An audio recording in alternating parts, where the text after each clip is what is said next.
The story of Iron Man 3 begins with a flashback to 1999 in Switzerland, where Tony Stark is at a New Year's Eve party. There, Tony meets Maya Hansen, who tells him that she has created a virus from her botanical research that is very powerful. Its special feature is that people who have lost limbs in accidents can regenerate them, meaning they can be completely healed as before. This treatment was called Extremis. Also present at this party is another scientist named Aldrich Killian, who was disabled. He tells them that his company, Advanced Idea Mechanics, AIM, is about to conduct a major experiment that could bring a revolution to the world of science. Therefore, he wants Tony to join this project with them because he is very impressed with Tony's work and wants to work with him under any circumstances. But Tony refuses the offer and leaves, brushing him off. The story then shifts to the present day, where it is shown that the battle between the Avengers and Loki's army the previous year had caused great damage to the world, and Tony was deeply traumatized by it, leading to him having panic attacks. To deal with such a threat again, he builds a large fleet of his Iron Man suits, which he names the Iron Legion.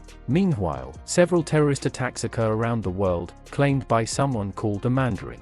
He carries out his operation so covertly that even American agencies cannot locate his base. Next, Happy Hogan is shown, who has now become the head of security for Stark Industries. He advises everyone in Stark Tower to wear their ID badges. We also see that Aldrich Killian is meeting Pepper Potts in her office. He now appears much more fit and attractive than before. Killian gives a presentation about his project to Pepper and offers her a position with him, but Pepper refuses, causing a dejected Killian to leave.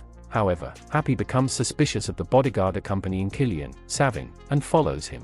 Later, we see Pepper and Tony sleeping at home when Tony suddenly starts having panic attacks. Pepper is trying to calm him down when one of Tony's Iron Man suits arrives, frightening Pepper. Meanwhile, Happy follows Savin to a Chinese theater, where he sees him making a deal with a man for a special substance. Happy manages to get a hold of a badge from there and is leaving when Savin blocks his path, leading to a fight between Happy and Savin. When Happy punches him hard, a glowing image appears on Savin's face. Suddenly, a powerful blast occurs in the body of the man dealing with Savin, severely injuring Happy. At the hospital, seeing Happy's condition, Tony is very upset and angry. He then goes outside the hospital and, via the media, threatens the Mandarin, also giving out his home address. Tony investigates the cause of the explosion that injured Happy. He traces the source of the materials connected to the blast. The place was called Rose Hill. Afterwards, Tony tells Jarvis to prepare the Mark 42 suit for deployment. The next day, we see Maya Hansen has come to Tony's house to meet him.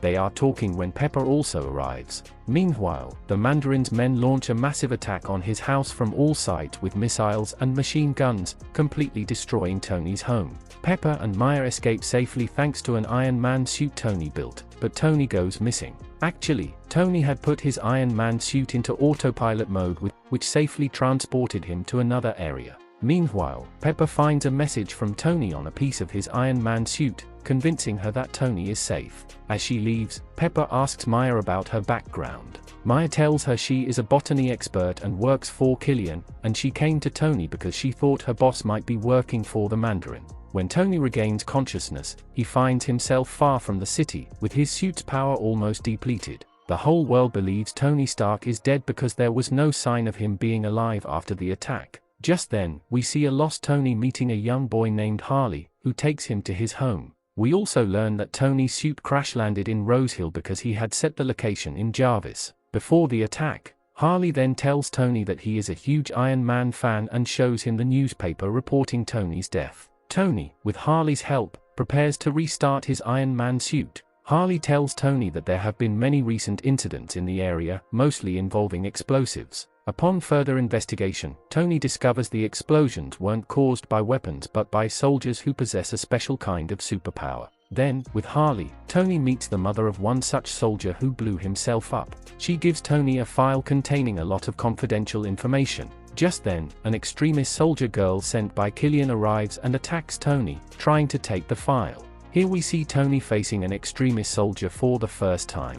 After a tough fight, Tony kills her. After this, Savin arrives at the location and attacks Tony. Savin also captures Harley, but Tony attacks Savin and saves Harley. Tony then takes the file and leaves. Afterwards, using the file, they gather all the information about the Extremis program one by one, revealing what the program was and how Aldrich Killian heals disabled people. Meanwhile, after being pressured, Maya tells Pepper everything about Killian. Just then, Killian also arrives, attacks Pepper, and kidnaps her. The government is failing to capture the Mandarin, so the responsibility is given to James Rhodes. We see James, in the Iron Patriot suit, arriving at a location to capture the Mandarin, but he discovers he was tricked into coming to the wrong location. The plane belongs to Killian and takes him to Killian. Meanwhile, with Harley's help, Tony traces the Mandarin's location and creates some makeshift weapons for himself because his Iron Man suit wasn't fully charged yet, and he needed to get to the 10 Rings base in Miami, Florida, quickly. Tony manages to reach there and cleverly takes out the security personnel, finally reaching the Mandarin, where he discovers that the man isn't the real Mandarin, he's just an actor named Trevor Slattery, playing the role on Killian's orders.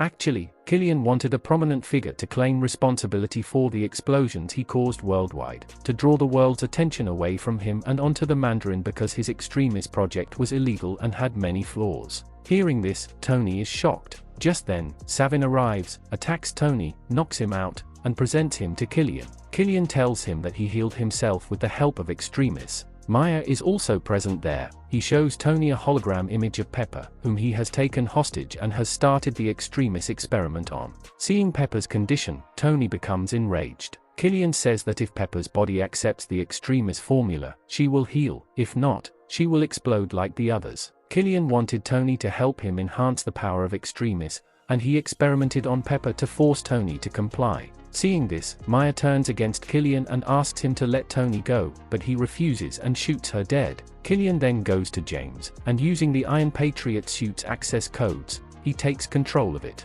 We then see that Tony's suit is now fully charged, and its pieces fly one by one to Tony. Tony then dons his Iron Man suit and fights Killian's men. Afterwards, Tony and James interrogate Trevor about Killian's next plan, and he tells them that the plan is to kidnap the president. Tony and James leave to stop them. In the next scene, we see Air Force One, where the American president is about to board, when Savin arrives wearing the Iron Patriot suit. Everyone thinks James is inside the suit, and he boards the plane with the president. Savin then bypasses the president's security and sends him to an oil rig. Just then, Tony arrives on the plane, and a fight ensues with Savin. Here, Iron Man, Tony, kills Savin. During this fight, the airplane is severely damaged, causing the people inside to start falling. Tony skillfully saves them one by one, but he fails to prevent the American president from being kidnapped. Pepper and the president are shown at Killian's other base, which is on a seaport. Killian forces the president into the Iron Patriot suit and intends to throw him into the sea from the port. He is doing all this with the vice president's knowledge because his daughter is disabled, and Killian promised to heal her. Furthermore, only after the president's death could the vice president become the president of the United States, so he wanted to kill the president under this plan. Just then, Tony and James secretly arrive at the location. With Jarvis's help, Tony summons all the Iron Man suits he built. Then, a fight breaks out between all of Killian's Extremis soldiers and all of Iron Man suits, with explosions happening one after another. We see James successfully saves the president, takes control of the Iron Patriot suit, and gets them out of there. Meanwhile, Tony, wearing his Iron Man suit, goes to save Pepper, but because of Killian, Pepper cannot reach him and falls into the fire, making Tony furious. He then fights Aldrich Killian with all his might and makes him blow up using his own Iron Man suit. But even after this, Killian doesn't die. Just then, Pepper arrives, attacks him, and kills him. She is able to do this because she has also become an Extremis soldier, so she heals after falling into the fire. Afterwards, Tony listens to Pepper and tells Jarvis to destroy all the Iron Man suits he built. Later, we see doctors remove the Extremis power from Pepper's body, and Tony also has the life-threatening shrapnel removed from his chest that had entered during the terrorist attack, so he no longer needs to wear the arc reactor everywhere. Finally, the boy Harley is shown. When he returns home, he sees that Tony has sent a lot of new equipment for his research and studies, making Harley very happy. In the post-credit scene, we see Tony and Bruce Banner, where Tony is telling him about all the events that happened to him, but Bruce is asleep instead of listening.